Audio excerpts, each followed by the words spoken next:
আমার এক কাহিনী মনে উঠছে। আমি এক পাইলটকে চিনি। তো আমি কথায় কথায় ওকে জিজ্ঞেস করছিলাম যে তুমি পাইলট, এত বড় শিক্ষিত, তুমি ডাবল টেকার চালাও, বড় বড় ফ্লাইট চালাও, দূর দূর যাও, তুমি এরকম হলে কি করে? আমাকে বলতেছে মৌলানা, मैंने अल्लाह को करीब से देख के हुआ। আমি আল্লাহকে কাছের থেকে দেখা তারপরে এরকম হয়েছে। আমি বললাম যে তুমি আল্লাহকে কাছের থেকে দেখলাম মানি? আমি ফ্লাই করে যেতেছিলাম হেথ্রো এয়ারপোর্টে লন্ডনে। যখন আমি ইংল্যান্ডের সীমানায় ঢুকে গেছি, হেথ্রোতে আমি ল্যান্ডিং করব, সীমানায় যখন ঢুকে গেছি, তো আমি বটনে পুশ করে চেকিং করে, এর আগে চেক করে যে সবকিছু ওকে আছে কিনা। তো আমি বটন চেক করতে যেয়ে দেখি আমার চাক্কা নামবে না, কিন্তু আমার কাছে ফুয়েলও নাই যে আমি ফেরত যাব। কেন আমি 9 ঘন্টা ফ্লাই করে আসছি, 18 ঘন্টার ফুয়েল আমার কাছে নাই। আমাকে হয়তো ক্রাশ করাইতে হবে, নাইলে নামতে হবে যে কোনো ভাবে। বলে আমি হেথ্রো টাওয়ারের সাথে যোগাযোগ করছি যে আমার এই অবস্থা, কি করবে করো, আমার কাছে ফুয়েল নাই। আমাকে হয়তো ক্রাশ হইতে হবে, নাহলে কোনো ব্যবস্থা হইতে হবে যে আমি ল্যান্ড করতে পারি। হেথ্রো এয়ারপোর্টের ভিতরে কিয়ামত হয়ে গেছে, কিয়ামত। যে এই জাহাজকে ল্যান্ড করাবে তো করাবে কি করে? তারপরেও একটা সিস্টেম থাকে, ঠিক না? কিন্তু বলে ওই সময় যখন আমি ল্যান্ড করতেছি প্রসেসিং এর মাধ্যমে, তখন আমার হঠাৎ মনে উঠছে আমি না মুসলমান। তখন আমার মনে উঠছে আমার আল্লাহ না সব পারে। বলে আমি চিৎকার দিছি ককপিটের ভিতরে, আমার আল্লাহ সব পারে বলে বটনে চাপ দিছি, গড়গড়ে আমার চাক্কা নেমে গেছে। আমি স্বাভাবিকভাবে ল্যান্ডিং করছি। এর আগের কিয়ামতের চেয়ে বড় কিয়ামত হয়ে গেছে। পুরা এয়ারপোর্ট ছুটে আসছে, তুমি আমাদেরকে এই ধোঁকা দিলে তো দিলে কেন? তোমার জন্য হেথ্রো এয়ারপোর্টের মতো হাজারো ফ্লাইটকে আমরা বাতিল করছি, ডাইনে বামে পাঠায়া দিছি যে অঘটন থেকে বাঁচার জন্য। তুমি তো স্বাভাবিকভাবে ল্যান্ডিং করলে। তাই আমি বললাম যে চেক করো, তারপরে কথা বলো। ওরা যখন চেক করছে, চেক করার পরে দেখছে এই চাক্কা নামলো করে, তোর সব সিস্টেম তো ফেল, এটা কি করে নামলো? বলে আমি দ্বিতীয়বার দরজার ভিতরে দাঁড়ায় চিৎকার দিছি আমার রব সব পারে। তখন আমি এয়ারলাইন্সের মালিককে, এয়ারলাইন্স চালাদেরকে চাবি বুঝাইয়া দিছি, লও তোমাদের চাবি, 4 মাস পরে চাবি আমি হাতে নিব, যদি দেও, এর আগে নিব না। আমি এইখান থেকে চললাম, কেন আমি মালিককে কাছের থেকে দেখা ফেলছি। সত্য এটাই, আমি আপনাদেরকে এই সন্ধানে দিতেছি, সত্য এটাই। এই জন্য আমিও দেখা বলতেছি যে এই দেশের মাটির সাথে, মানুষের সাথে আল্লাহর ভালোবাসা আছে। কেন এই দেশে একটা পরিবেশ আছে যেটা দ্বারা মানুষ হবে।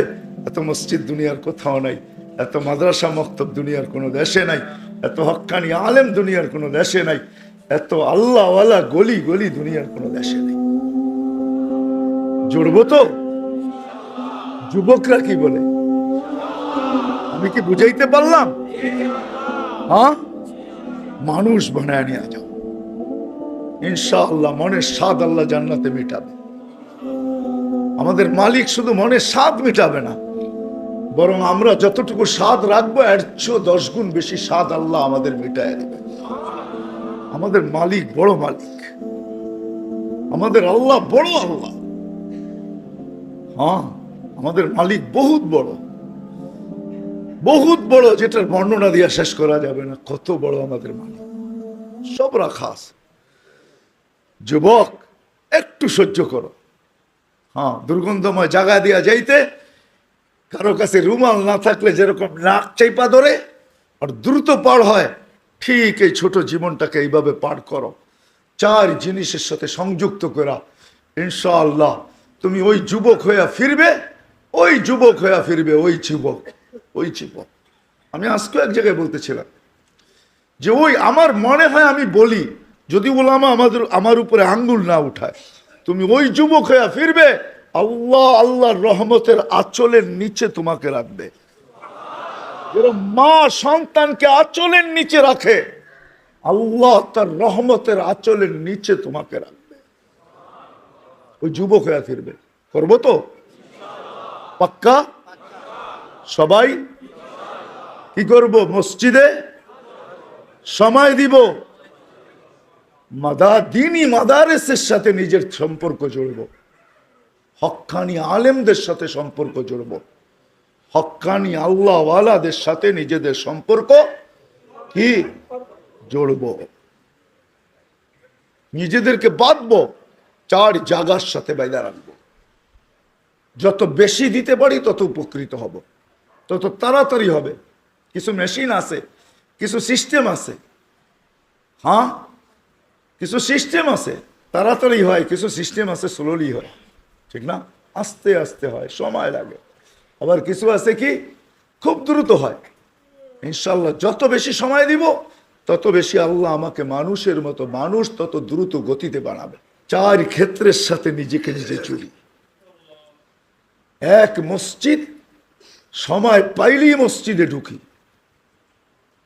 আজকের থেকে প্রয়োজন যতটুকু অতটুকু অফিসকে দেন, প্রয়োজন যতটুকু অতটুকু বাজারকে দেন, প্রয়োজন যতটুকু অতটুকু হাটকে দেন, মেইল ফ্যাক্টরিকে দেন, কল কারখানাকে দেন, রোড ঘাটকে দেন। বাকি যতটুকু থাকে চার ক্ষেত্রের ভিতরে সেট করেন, আল্লাহর ঘরে সময় দেন, দিনী মাদারেসের ভিতরে সময় দেন, দিনী মাদারেসের ভিতরে হক্কানি উলামাদের কাছে সময় দেন, হক্কানি আল্লাহওয়ালাদের কাছে সময় দেন। ভাগ করেন সময়কে, 4 ভাগে ভাগ করেন।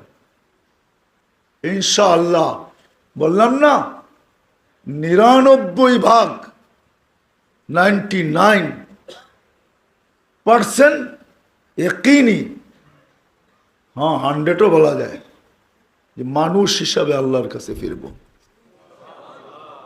আল্লাহ বড় ক্ষেত্র বাংলাদেশে রাখছেন, এরকম ক্ষেত্র দুনিয়ার কোথাও রাখেন নাই। এই জন্য আমি এখনো বলি, আগেও বলতাম যে এই মাটির সাথে আল্লাহর মহব্বত সবচেয়ে বেশি আমার মনে হয়। মক্কা মদিনা ভিন্ন কথা, ওটা নিয়ে তুলনা হয় না, আলোচনা হয় না। বাইতুল মুকাদ্দাস নিয়ে তুলনা হয় না, আলোচনা হয় না।